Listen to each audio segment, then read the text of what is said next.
comunicaciones son locomotoras del Plan Nacional de Desarrollo Prosperidad para Todos. Estos impactan los ecosistemas lagunares, esos espejos de agua que prestan servicios ambientales a las poblaciones, regulan el clima y ejercen funciones de conectividad del sistema hídrico.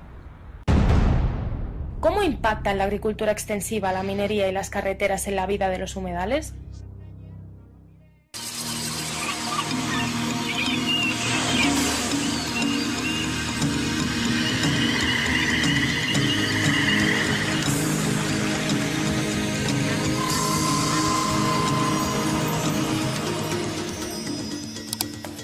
Bienvenidos y bienvenidas al espacio ambiental de Canal Capital, la televisión pública. Hoy tenemos una emisión, es una entrega especial que continúa el análisis sobre el tema de los humedales. En emisión anterior estuvimos con los humedales, recorriendo el humedal de Córdoba y viendo una buena práctica, un ejemplo para el país. Hoy tenemos desde el nivel nacional al ministro de Ambiente y Desarrollo Sostenible, Juan Gabriel Uribe, a Guillermo Perry, exministro de Minas y Energía y asesor del Banco Mundial, y a Diana Pombo Holguín, consultora internacional y fue coordinadora de la Estrategia de Biodiversidad para el Ministerio de Ambiente, elaborando sobre las necesidades de articular mejor, de hacer una comunicación fluida entre el Ministerio de Ambiente y los otros ministerios. Nos preocupan ciertamente la actividad de los sectores productivos y es muy importante que desde los sectores productivos se piense también en ambiente. Vamos entonces a ver esta emisión. Tenemos el placer de tenerlo a usted en su madre naturaleza. Bienvenido. Bienvenido, pues, y muchas gracias por esta invitación. Bueno, mire, como estamos celebrando el mes de los humedales, sí, nos gustaría mucho saber cuál es la política, el seguimiento de la política nacional de humedales interiores, pero sobre todo después del fenómeno de la Niña. Sabemos que el paisaje nacional cambió. Entonces, ¿cómo ha seguido el Ministerio abordando este tema desde el punto de vista del cambio climático? No, pues la pregunta es muy importante por una cosa, es porque el país es uno antes de lo que pasó con la catástrofe invernal y el país fue otro después de la catástrofe invernal. Y el hecho propiamente dicho consiste en una sola palabra: cambio climático. Es decir, el país pudo ver lo que significa el cambio climático en Colombia. Colombia, a su vez, es el tercero o el segundo país más vulnerable al cambio climático en el mundo, al lado de Pakistán y la India. Es decir, tiene una vulnerabilidad y un riesgo muy fuerte en cambio climático. Y el cambio climático es supremamente grave. Pues ustedes han visto pues la tragedia que ha ocurrido con la temporalidad del niño, con la temporalidad de la niña, con la intensidad del niño, con la intensidad de la niña, porque ahora son fenómenos que se producen mucho más rápido, mucho más internos y mucho más paulatinos que antes. Antes eran cada 10, 15 años, ahora son fenómenos que están produciendo cada 2, cada 3 años, lo cual genera este fenómeno de cambio climático, que incide particularmente en un tema que es el recurso hídrico, que es el tema del agua. Ustedes saben que el tema central del medio ambiente, entre muchas cosas importantes, es el agua y es obviamente el suelo. Y el agua tiene que ver precisamente con su pregunta, que es el tema de los humedales. Y los humedales en el país son tan importantes como que tenemos más o menos 3 millones de hectáreas en humedales que fueron afectadas durísimo por el tema del cambio climático y la catástrofe de la ola invernal y de la sequía de hace 2 años. Bueno, entonces a todo esto se planteó en un taller de expertos en el cual participamos varios ambientalistas en el Ministerio sobre el ordenamiento ambiental del territorio. ¿Cómo en este momento se está incidiendo en la política de ordenamiento territorial con los municipios, con las gobernaciones, con las corporaciones regionales? Porque finalmente pues estamos hablando de una serie de socios de la política pública para que haya una coherencia armónica de este ordenamiento territorial frente a este paisaje nuevo del cual usted habla. Sí, desde luego, el ordenamiento territorial, a mi juicio, obviamente está hablando el ministro de Ambiente, a mi juicio debe ser un ordenamiento alrededor del medio ambiente. Y en ese sentido debe ser un ordenamiento alrededor del agua. Yo creo que el gran regulador del territorio y del suelo, no solamente en el mundo, sino particularmente en Colombia, debe ser el agua. Y en ese sentido, por eso hay que buscar unas circunstancias ya autorizadas en el Plan de Desarrollo del señor presidente Santos para excluir de actividades antrópicas algunos lugares del país, especialmente los páramos y los humedales. Bueno, ministro, y sintiendo la preocupación de muchas personas que dicen, bueno, ¿qué vamos a hacer frente a estas tensiones tan fuertes que vienen de distintos sectores productivos?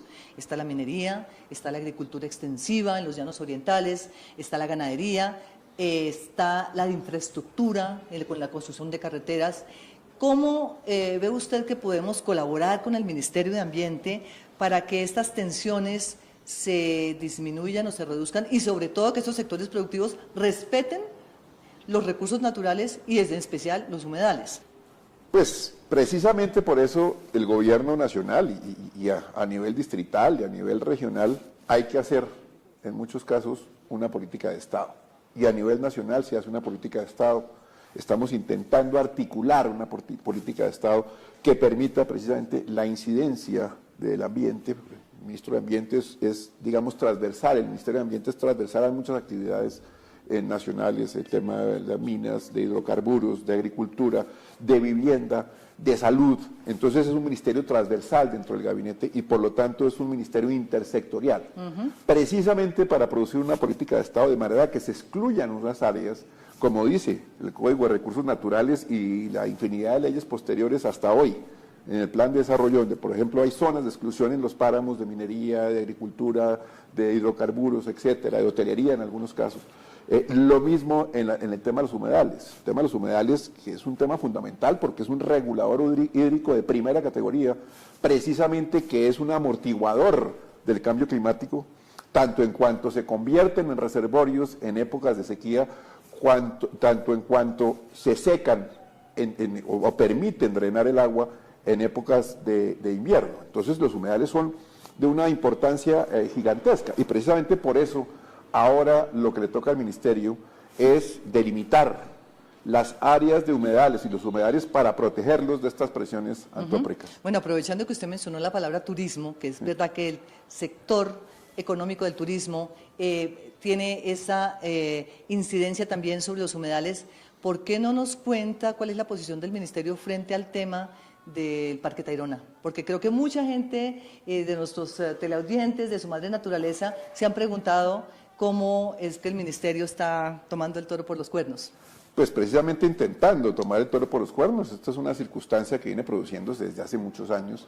Desde el Código de Recursos Naturales se establecían unos criterios, después de la Ley 99 de 1993 se estableció unos criterios, pero en medio de esas circunstancias ha habido mucho cambio y mucha ambivalencia en torno de qué hacer con nuestras áreas protegidas y con nuestros parques naturales. A mi juicio, digamos, la hotelería real tiene que estar en las zonas de exclusión del parque, en las zonas aledañas al parque, y los parques deberían tener solamente un ejercicio ecoturístico supremamente rígido para que sea precisamente un turismo amigable con la naturaleza.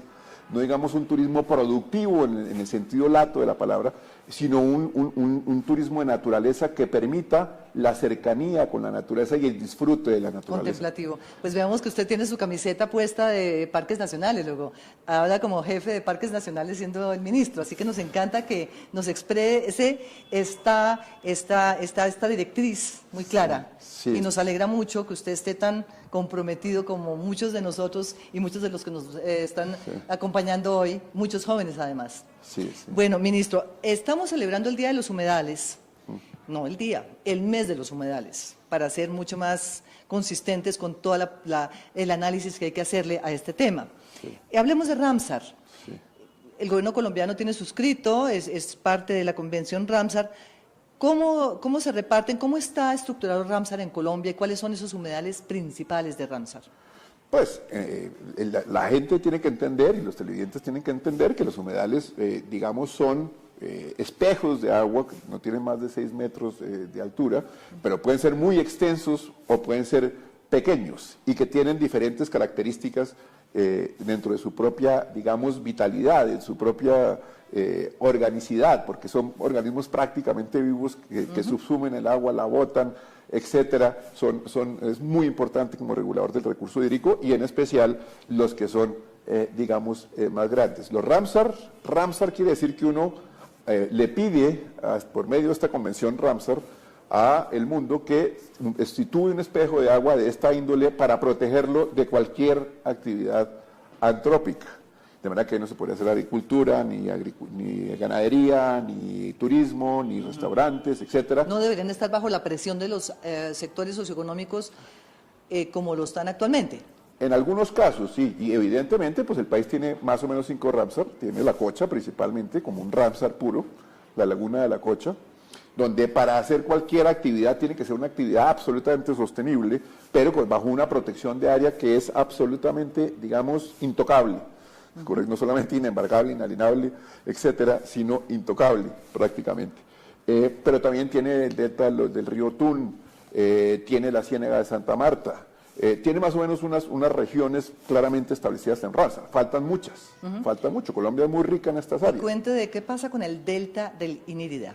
Pues precisamente ese que usted toca es uno de los puntos centrales de este ministerio en el tema de los humedales. Estamos tratando hace ya bastantes meses de un tiempo atrás, pidiendo que poder, con la ayuda incluso internacional de ONGs, etcétera, y si sé cuándo hay un convencimiento del Ministerio de Ambiente para producir un Ramsar en esa zona, que es una zona de 252.000 hectáreas en una zona del río Inírida muy espectacular, que debe ser protegida de todo, y esa protección debe producir pues digamos un control absoluto de esa área para que no haya ningún fenómeno antrópico ahí, pero estamos desgraciadamente esperando el concepto de minas, que es un concepto que nos obligan a pedir a efectos de que Minas nos diga sí o no. Obviamente, el Ministerio de Minas y Energía. El Ministerio de Minas y Energía obviamente no es un concepto, digamos, vinculante, pero sí es un concepto necesario y lo estamos esperando para pedir, para pedir el Ramsar para esa zona. Ministro, ¿y qué pasa con las comunidades indígenas, todas las comunidades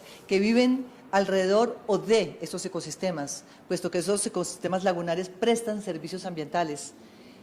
¿Cuál es la política del Ministerio para la relación o mantener o fortalecer esa relación de conservación con esas comunidades?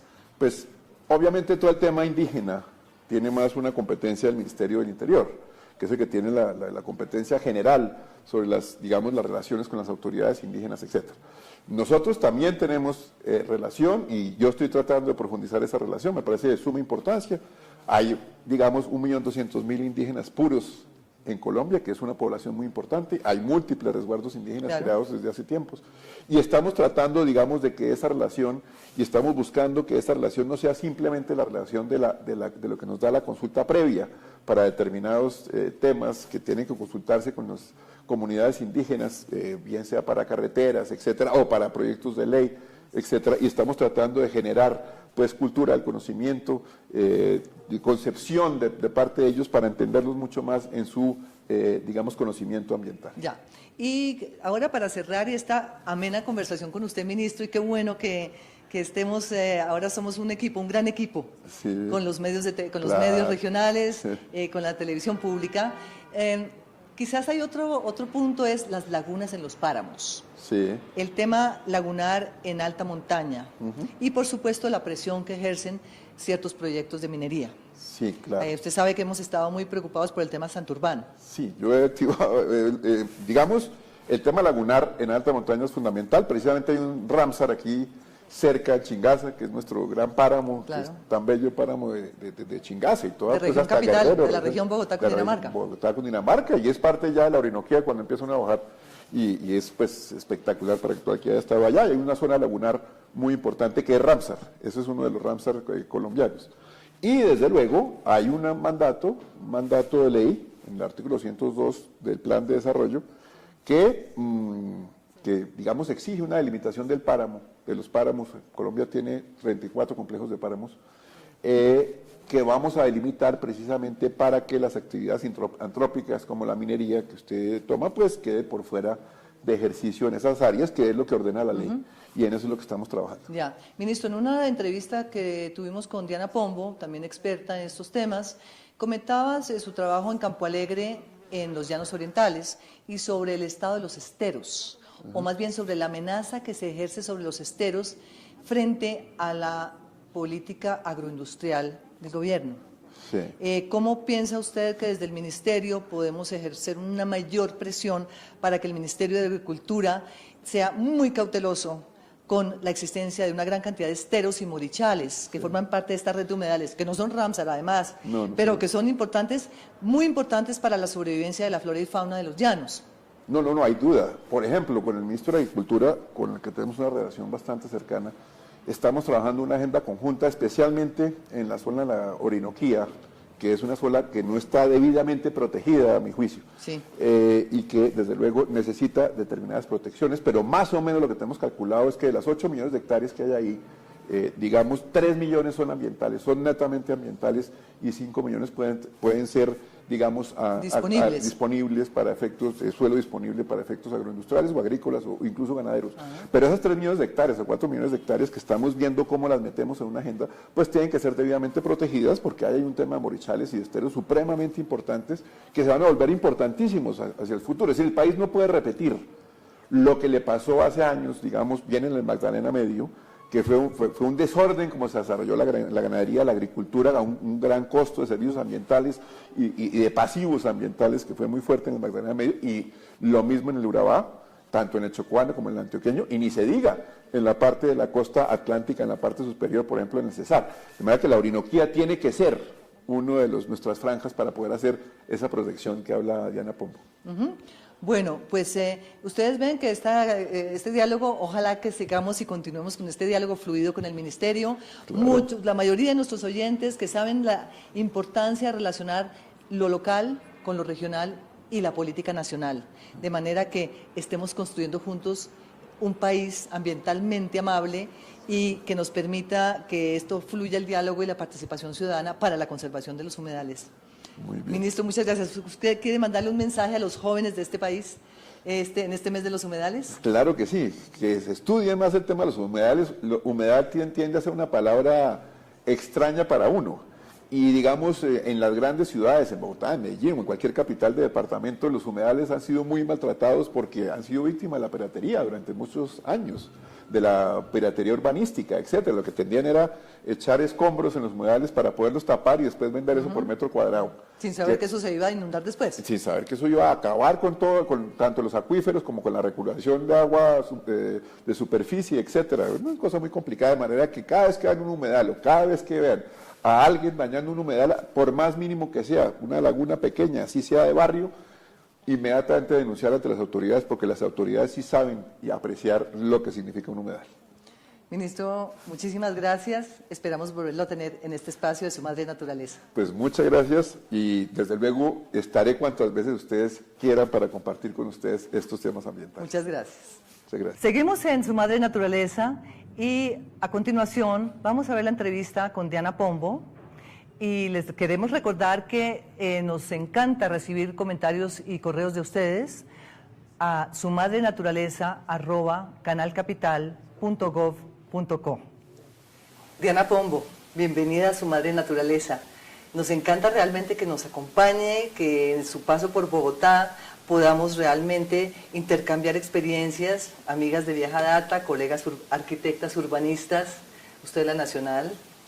Y ahora, en este día de los humedales, vemos con preocupación, y muchos ambientalistas lo han mencionado, la presión que tienen los recursos naturales frente a toda esta actividad del sector productivo. Los humedales se han ido como achicando. Es que no es sino, la gente dice, ¿qué está pasando? ¿Se van a desaparecer? Esa es una gran preocupación. Usted en su experiencia de vida, de mundo, y en Colombia, ¿cómo cree que podemos frenar o mitigar esta tendencia que está actualmente en curso? Gracias, Margarita. Gracias por la invitación a este programa.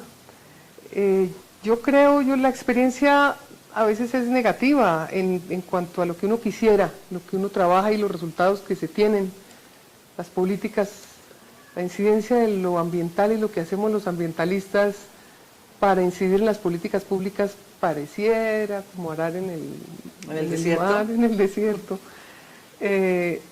Son experiencias que tienden a ver que la gente no entiende mucho la importancia de los humedales para el desarrollo. Esa es una experiencia que hemos tenido en Colombia.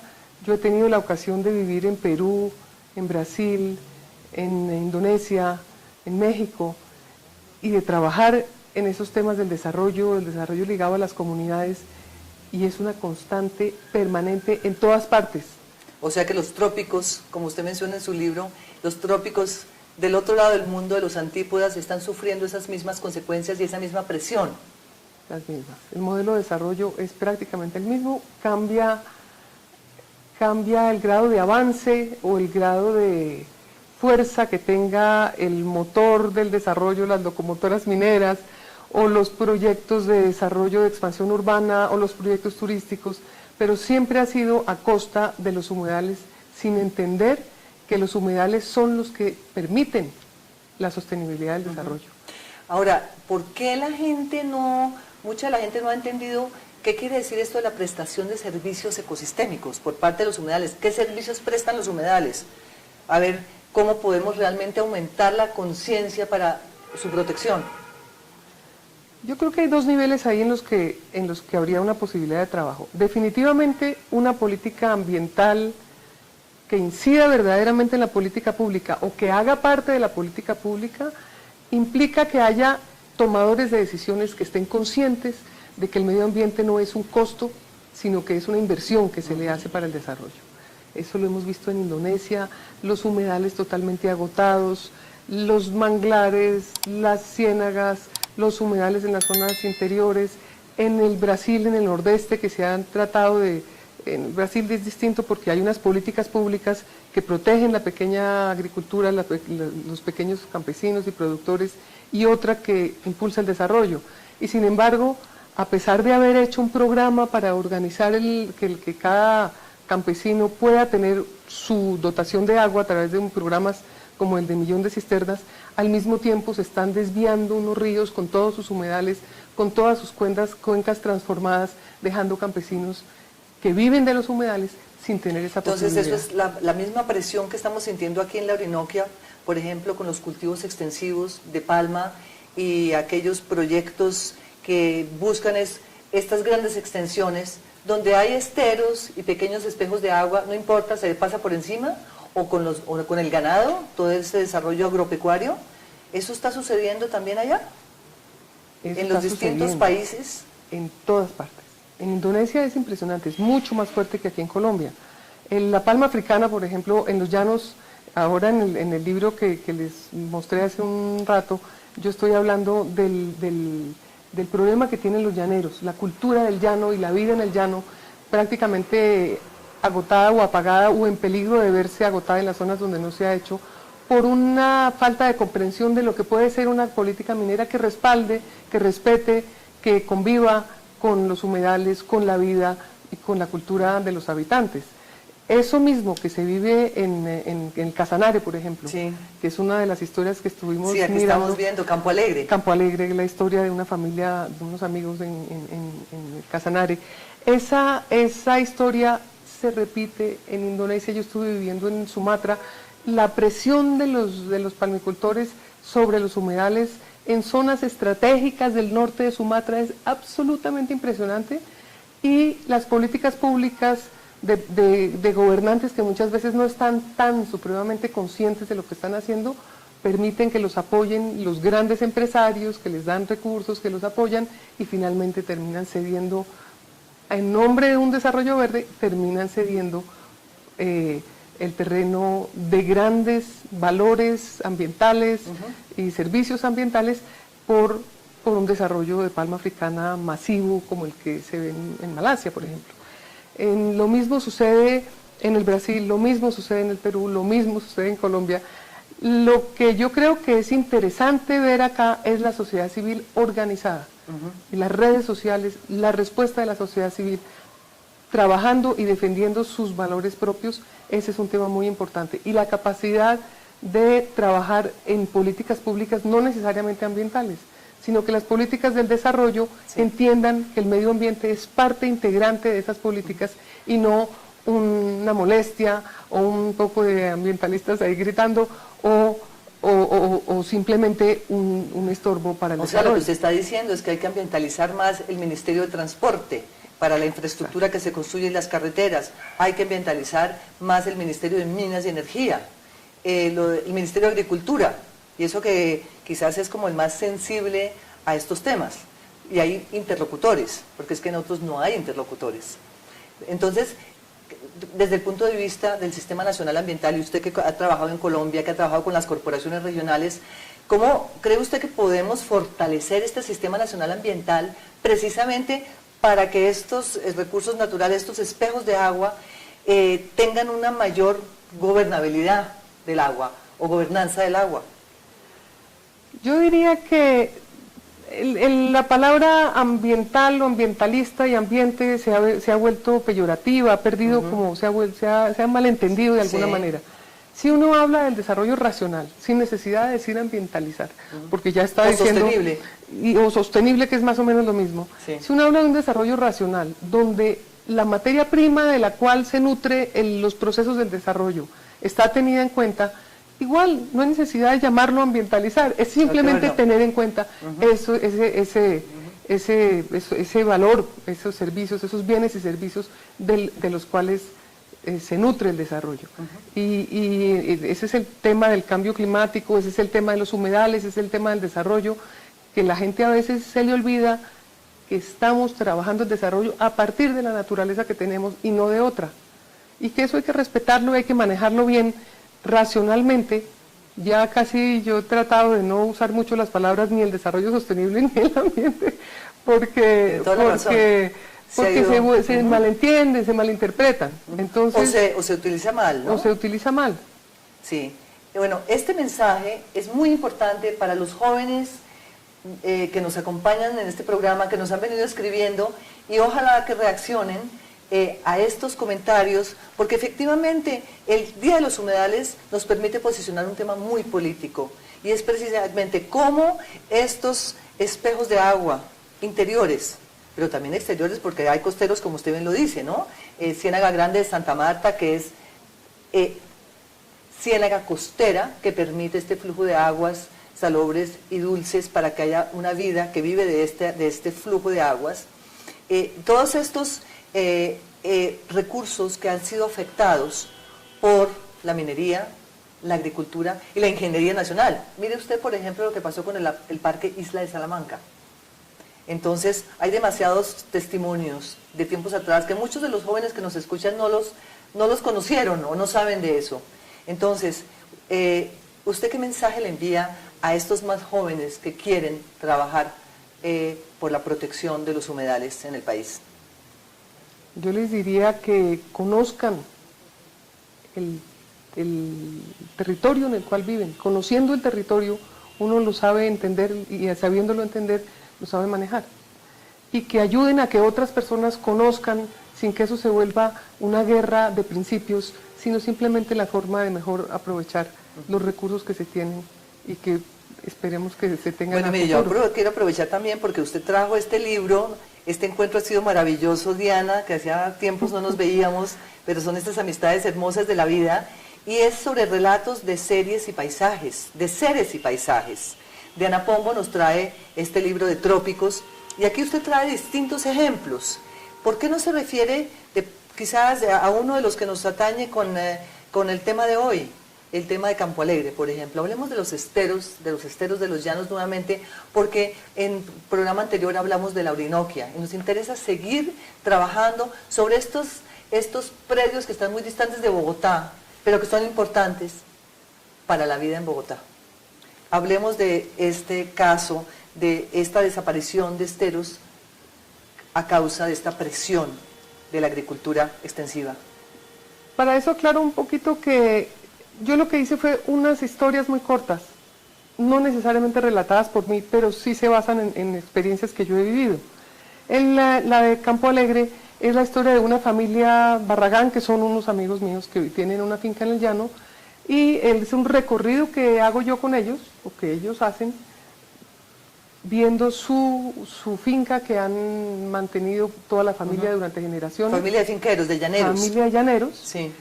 Y con una información que les han dado de que en la finca vecina los vecinos han vendido a una compañía de palma africana. Y es el recorrido valorando y mirando los sonidos del llano, las actividades de ganadería, pero la protección de los ecosistemas, esos esteros maravillosos, esos paisajes tan maravillosos con esos sonidos, esos morichales, esas plantas que recogen el agua tan valiosas. Es un recorrido mostrando todo eso hasta un punto en que llegan a la frontera de su finca con la finca vecina y lo que encuentran es el silencio. Es el silencio de la ausencia de los sonidos del llano. La ausencia de los sonidos del llano, que es la ausencia de la vida del llanero, sustituida por unas empresas que han arrasado con absolutamente todos los sistemas naturales que están ahí, han dejado una tierra y lo que se oye, lo que se ve es el silencio. Bueno, ustedes ven que es tan importante esta reflexión y estos otros casos que usted nos presenta en el libro de Trópicos, que esperamos que todos los jóvenes que nos están viendo puedan adquirirlo. Vamos a más adelante decirles cómo se consigue la segunda edición. Diana Pombo, bienvenida a este programa y hasta pronto. Muchísimas gracias, Margarita. Con gusto. Ahora veremos una nota muy bella con niños y niñas del Colegio Nueva Colombia, un colegio distrital cercano al humedal de Tibabuyes. Miren ustedes. Este colegio es un colegio netamente ambiental, pues que tenemos como vecino el humedal de Tibabuyes, que para nosotros es muy significativo y es un patrimonio cultural, social, y rendimos homenaje a nuestros antepasados, los muiscas. Nosotros hemos hecho investigaciones de especies, de animales, de aves, de plantas. El humedal para nosotros se ha convertido en un aula viva, un lugar de investigación, donde los estudiantes hacen trabajos de ecosistemas, análisis de la flora, la fauna, de aguas. Llevamos 8 años de trabajo, bastante permanente, constante, y trabajamos con la Fundación Santa Fe 3 años, con los cuales hicimos un programa de expedicionarias en el humedal. Se trataba de recorrer el humedal e ir buscando las especies que más nos llamaran la atención, que son endémicas y no endémicas. Nosotros las investigábamos, buscábamos sus funciones, para qué servían. Unas son medicinales, otras son de industria. También trabajamos en la huerta, que es otra aula viva de nosotros, en el cual está conectado con el humedal, porque en la huerta utilizamos materiales orgánicos que pueden venir al humedal, entonces los utilizamos en la huerta como un abono. Hicimos tintes naturales con todo lo que es la naturaleza del humedal, invitamos padres de familia, involucramos la comunidad para hacer este trabajo de investigación. Ellos analizaban las plantas, escogían una especie, la dibujaban, para qué servía, toda la parte ancestral, y cada uno le iba plasmando, y con eso hicimos un libro. Y este es el libro. En este libro nosotros encontramos varias de nuestras hazañas en el humedal. Fuimos expedicionarios mutis por el humedal. Nuestra mayor reflexión es hacer como un llamado a toda la comunidad en general, a que hagamos un alto en esos malos hábitos que tenemos adquiridos, como es el de arrojar escombros en cualquier sitio y no mirar cómo estamos afectando con eso la naturaleza. El agua, sabemos que el humedal es fuente de agua y el agua es nuestra fuente de vida y se está agotando debido al mal uso, al uso irracional que nosotros hacemos de ella. Un corazón para cuidar el agua. Para mí el humedal es un sitio de respeto, pues porque para nuestros antepasados los muiscas era así. 2 corazones para ahorrar energía. Voy a ahorrar la luz. Ese es como un alto para que miremos cómo nosotros podemos contribuir y colaborar en el mejoramiento de nuestro planeta. 3 corazones para cuidar las plantas. Pues a mí la verdad me gusta mucho trabajar con el humedal, con el proyecto, ya que es una forma de ayudar a la tierra y al medio ambiente. 4 corazones para dejar la basura en su lugar. Chata isca muisca. Niños, el agua es vida, por lo tal es fuente de la naturaleza. Debemos conservarla para que las futuras generaciones lo tengan. Y todos los corazones del país para que con nuestro amor y convivencia podamos tener un planeta mejor.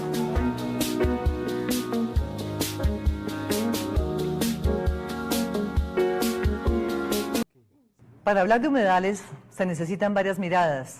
Por eso fuimos a conversar con Guillermo Perry, exministro de Minas y Energía, pero además su mención es sobre el tema de la infraestructura. Miren ustedes cuál es el impacto de las vías, las carreteras y la infraestructura sobre todos esos cuerpos de agua en el país. Guillermo Perry nos explica. Guillermo Perry, exministro de Minas y Energía y además de Hacienda, y además usted jugó un papel muy importante en la constituyente del 91 para introducir los temas ambientales, lo cual yo creo que la comunidad ambientalista está muy agradecida y qué bueno hoy que pudiéramos hablar en el mes de los humedales sobre cómo podríamos mejorar la comunicación entre el Ministerio de Ambiente y el resto de los ministerios, sobre todo los de las locomotoras. Margarita, muchas gracias por la invitación. Sí, a recordar los debates en la Asamblea Constituyente. Se hablaba de distintas posiciones. Ahí había al principio quienes estaban pensando solo en el crecimiento económico y quienes estaban pensando solo en el tema ambiental. Y llegamos a una conclusión de consenso, que lo que Colombia necesita es desarrollo sostenible. Eso quiere decir desarrollo, pero también ambientalmente sostenible. Y todas las normas de la Constitución están orientadas hacia ese fin. A mí por eso me sorprende que hoy día hayamos vuelto a polarizar el debate entre desarrollo y protección ambiental.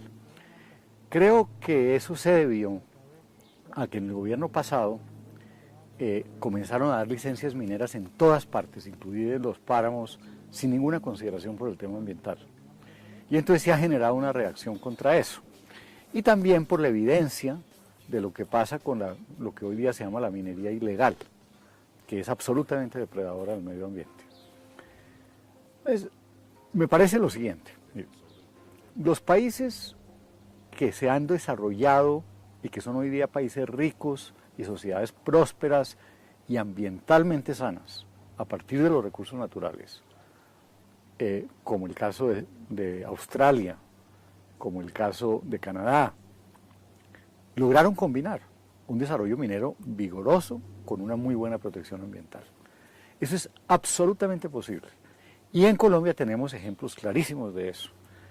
Un ejemplo que vienen a ver de todo el mundo, que es el caso del Cerrejón. Cerrejón, que es la mina de carbón más grande que tenemos, tiene un tema de recuperación de tierras que es pionero a nivel internacional. Y viene gente de afuera a verlo para aplicarlo en otros países. Ahora, no todas las empresas en Colombia tienen los mismos estándares. Y sería deseable que se subieran los estándares. Aquí nos pasó sobre todo una equivocación muy grave con lo que en su época llamábamos la pequeña y mediana minería. Cada vez que un ministro, porque a mí me pasó, trataba de ir al Bagre, Antioquia, o a algún otro sitio donde había pequeña y mediana minería y se estaban explotando las cosas con falta de técnica y con depredación ambiental, salían todos los políticos del lugar a decir, no los moleste, que esto es un problema social y político, por supuesto. Y entonces nunca se hizo mucho para mejorar la pequeña y mediana minería, y nosotros intentamos en ese momento, por ejemplo, con el carbón, con Carbocol creamos unos centros de apoyo técnico a la pequeña y mediana minería que les ayudaron a mejorar las técnicas, a mejorar el tratamiento ambiental y a tener licencias sobre a legalizar su situación, porque muchos eran ilegales, no ilegales en el sentido de hoy, en el sentido de esa época, que no tenían títulos, eran informales. Y por haber descuidado eso, no solamente se hizo mucho daño ambiental en zonas como las zonas del Bajo Cauca, por ejemplo, que fue aterrador lo que pasó, sino que además los paramilitares se dieron cuenta que esa era una mina, como el Estado no estaba controlando eso, se metieron ahí, y ese es hoy día una fuente de recursos de los paramilitares. Estamos en el peor de los mundos. De otra parte, a mí siempre me ha impresionado cómo el país ha frenado excesivamente el desarrollo de la gran minería, cuando la gran minería se puede hacer perfectamente compatible con el medio ambiente, como se muestra el caso de Cerrejón. Nunca se ha dejado de hacer gran minería del oro en este país, nunca. Entonces tenemos esa pequeña y mediana minería. Eso al principio pasó porque la minería del oro la manejaba el Banco de la República, porque era el único que podía comprar oro para las reservas internacionales. Entonces le preocupaba la compra del oro, pero no el desarrollo de minería a gran escala. Y después ha habido algunos intentos y siempre aparecen unas reacciones excesivas sobre el tema de poder hacer gran minería del oro en Colombia. Yo he dicho que la regalía del oro probablemente está bajita, que se debe subir, y hay compañías mineras en todo el mundo. Hemos perdido grandes oportunidades de compañías mineras que se han ido para el Perú, se han ido para Venezuela, se han ido para Brasil y se han ido para otros países, están en Sudáfrica, están en todas partes, haciendo gran minería de oro con controles ambientales, y en Canadá. Eso es viable, aquí deberíamos poder hacer eso. Con estos antecedentes voy a contestar la pregunta. Y para hacerlo me voy a referir a otro tema que hemos estudiado recientemente en la Comisión de Infraestructura. En la Comisión de Infraestructura vimos que muchas de las grandes obras que el país necesita en infraestructura han tenido problemas gravísimos de demoras, de sobrecostos, por la falta de coordinación entre el Ministerio de Transporte y el Ministerio del Medio Ambiente. Entonces, obras de interés público que el país necesita, que el Ministerio de Transporte dice son vitales. Todos sabemos que hay un atraso en infraestructura. Y por no trabajar juntos, el Ministerio de Transporte y el Ministerio del Medio Ambiente, después cuando el concesionario, además le ponen al concesionario de sacar la licencia ambiental. ¿Al concesionario? Sí, es ridículo.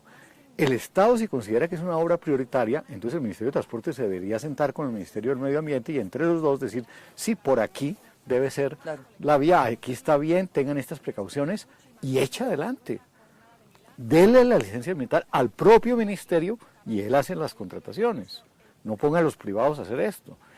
Pero además, el Ministerio del Transporte pues no se cuida en pensar bien el proyecto desde el principio con consideraciones ambientales. Y el Ministerio del Medio Ambiente es exageradísimo, porque para darle una licencia ambiental a una carretera hay que saber más o menos por dónde pasa. Usted no tiene que tener los diseños de ingeniería al último milímetro. Eso es totalmente absurdo. Eso no pasa en ninguna parte del mundo. Entonces, nosotros recomendamos en la Comisión de Infraestructura que se creara una comisión interinstitucional, que lo permite la Constitución, a la cual se le delegue y la responsabilidad de coordinarse en ese campo de la infraestructura. Ahí están.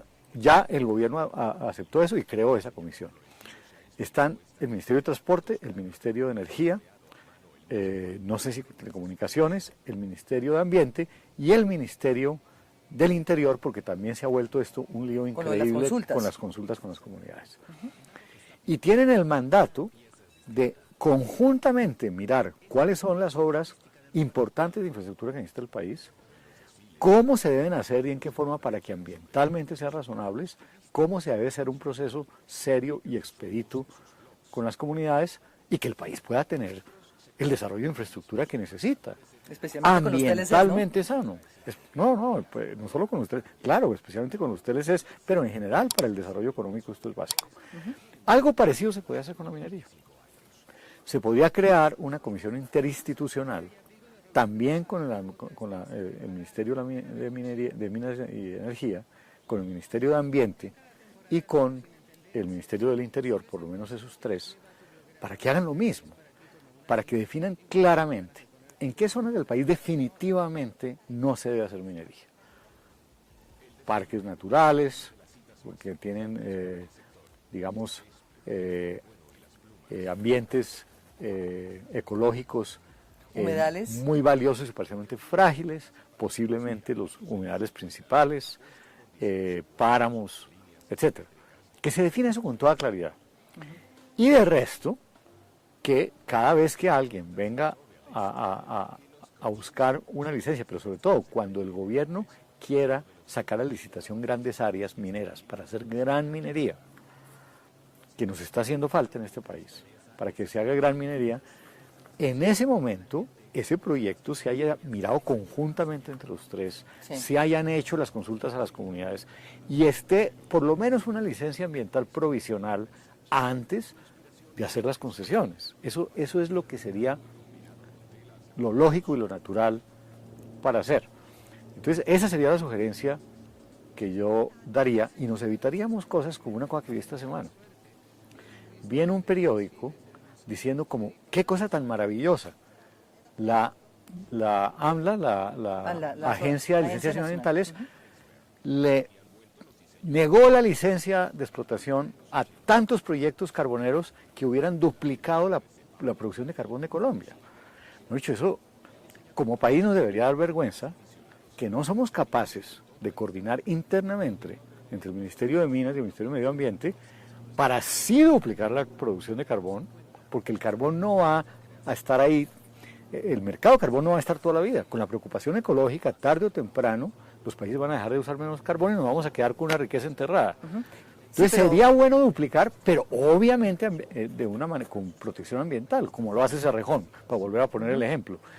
Entonces, digamos que la buena noticia sería la Agencia de Licencias Ambientales encontró, después de trabajar con el Ministerio de Minas y Energía y con el Ministerio del Interior, que podemos duplicar la producción de carbón en proyectos ambientalmente sanos con estas restricciones, etcétera. Esa sería la buena noticia. Guillermo Perry, ¿cómo hacemos para que las autoridades locales, por ejemplo, tengan, y las corporaciones regionales, un mayor control, por ejemplo, para evitar lo que pasó con la barcaza de la Drummond recientemente?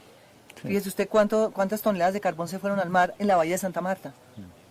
Sí, eso yo no lo he visto lo suficiente, pero me da la impresión de que fue un accidente, que es muy lamentable y que obviamente la Drummond tiene que corregir, tiene que arreglar. Pero yo pienso que ahí tenemos otro problema. La mayoría de las corporaciones regionales no tienen la competencia profesional para hacer bien esta tarea. Nosotros estamos en mora de hacer un cambio ahí, donde el Ministerio de Medio Ambiente y la ANLA vuelvan a recoger buena parte. Yo conozco cosas horribles hechas por las corporaciones regionales, o bien permitiendo cosas absurdas que nunca se habían debido permitir, o bien parando proyectos que hubieran sido vitales para el desarrollo de la región, que estaban bien concebidos desde el punto de vista ambiental. Es un signo de incompetencia y muchas veces de una politización excesiva del tema. Entonces eso sería mejor, más bien, que se recogiera un poco a nivel nacional, sinceramente, por lo menos para los grandes proyectos mineros, porque si no, vamos a seguir como estamos. Esperamos que este programa y los que siguen permitan aumentar la fila de candidaturas de humedales y cuerpos de agua de Colombia a la Convención Ramsar. Agradecemos a quienes nos acompañaron hoy en las entrevistas y esperamos que ustedes nos escriban a sumadrenaturaleza@canalcapital.gov.co. Los veremos próximamente, cada viernes y repetición los sábados a la 1 de la tarde. Hasta pronto.